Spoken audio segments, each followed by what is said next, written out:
If we no longer have Germany as the industrial heart of Europe, that means Germany is no longer the financial hub that makes Europe happen. Remember that the largest chunk of EU funds comes from Germany. The German economic system is not just Germany, it's Belgium and the Netherlands and Austria and Poland and Slovakia and the Czech Republic and Hungary. And without the Germans, none of that works.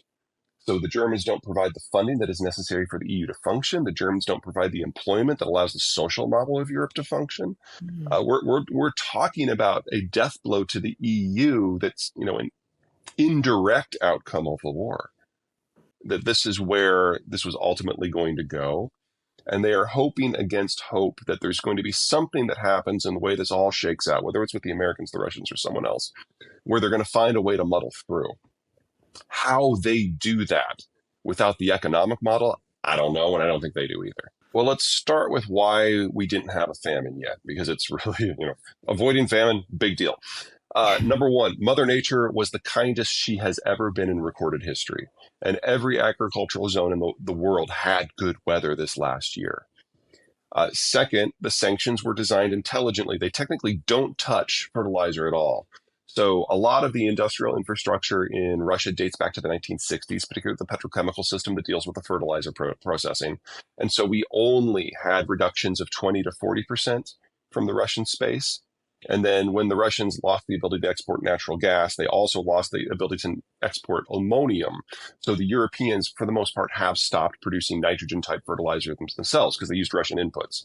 So all of that added up to significant shortages in production globally. But everybody had a reserve. And most countries have now drawn down that reserve. So we're entering this year in a significantly worse position than we did last year, but no one's tank is completely dry yet. I've got some very big concerns for this year. When you're talking about places like Latin America, Sub-Saharan Africa, not the Middle East. So Latin America, Sub-Saharan Africa, South Asia, Southeast Asia, and Australia, none of them have any phosphate and none of them have any potash locally except for like Chile. So they really are dependent on exports from this region. But we've had a year. And in that year, a few new suppliers have managed to spin out. Normally it takes 3 years to bring a phosphate or a nitrogen facility online and about 10 years for potash. And companies and countries have started to increase their output to incrementally take bites out of that. So as long as the Russian stuff doesn't fall off the market in a hot second, this will be relatively contained. But with Nord Stream offline, Europe is no longer part of the solution. And if we get into the spring and natural gas demand picks back up because of China, then a lot of East Asia can't be part of the solution because they use LNG to make natural gas-based nitrogen fertilizer. And the Canadians are doing everything they can to speed up potash development, and they're hoping they can do it in 7 years instead of 10. So we're still right on the edge, and it doesn't take a very creative crisis to tip us into the disaster zone. It's entirely possible. This war is not about economics for the Russians.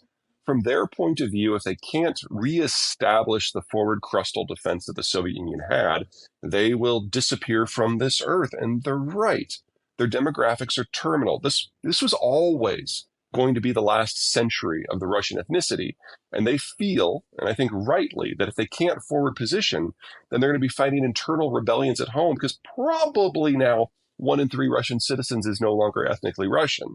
And the non-Russian ethnics have very high birth rates, while the Russian ethnics have very low birth rates. So they really do see this as the twilight of their lives, and they're right. So if we get to a position where the Russians feel that the leverage makes sense, of course they'll do it.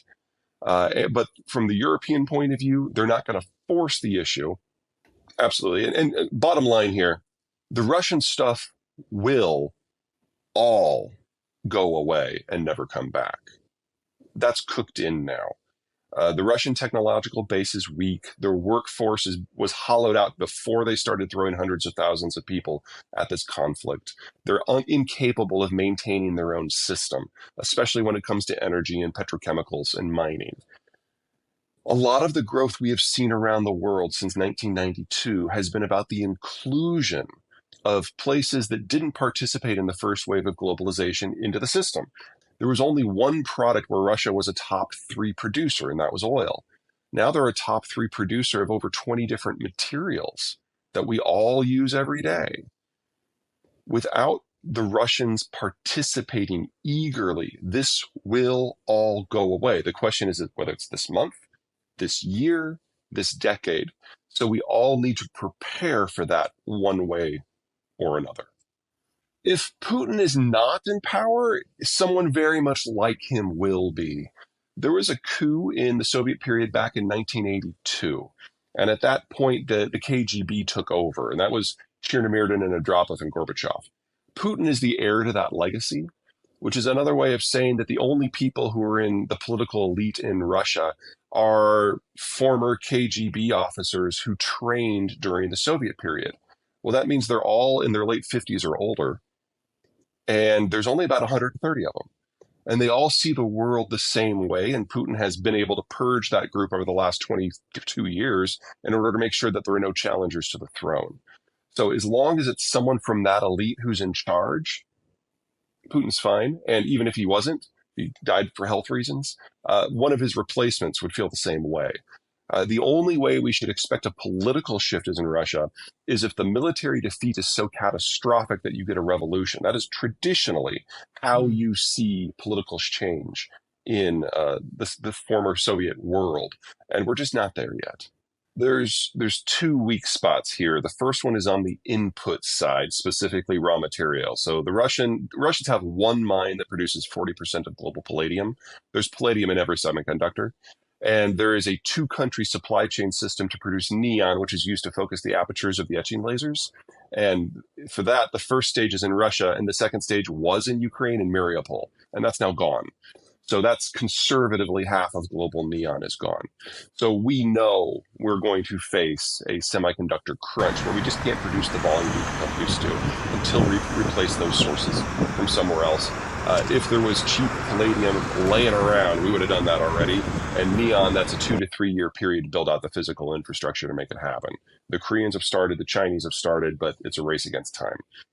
So that's problem one. Problem two is that there's not just one kind of semiconductor, so it gets kind of hairy really quickly.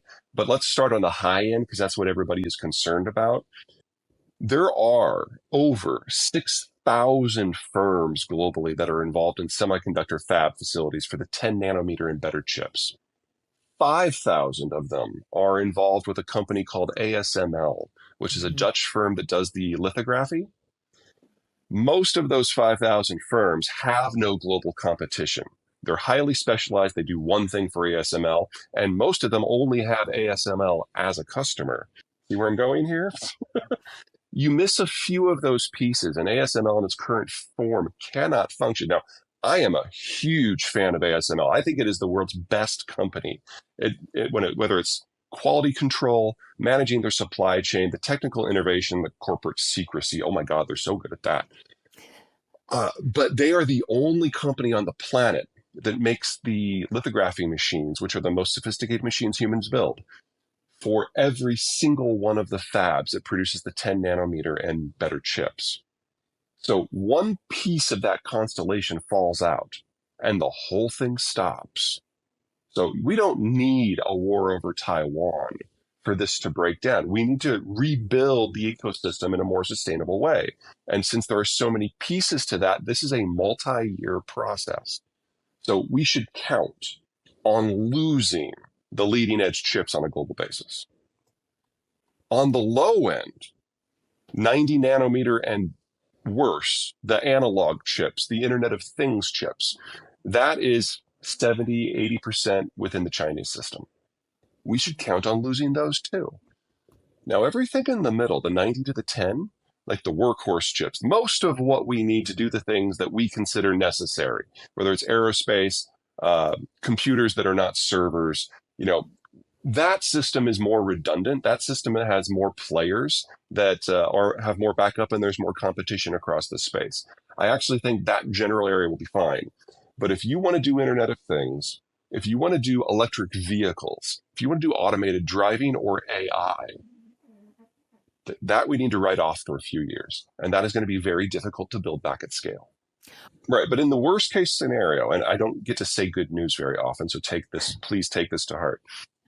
Most of the functionality that we have now in our vehicles, in our automation systems, in our aerospace, and our computing, most of that is not as good as the 10 nanometer chips.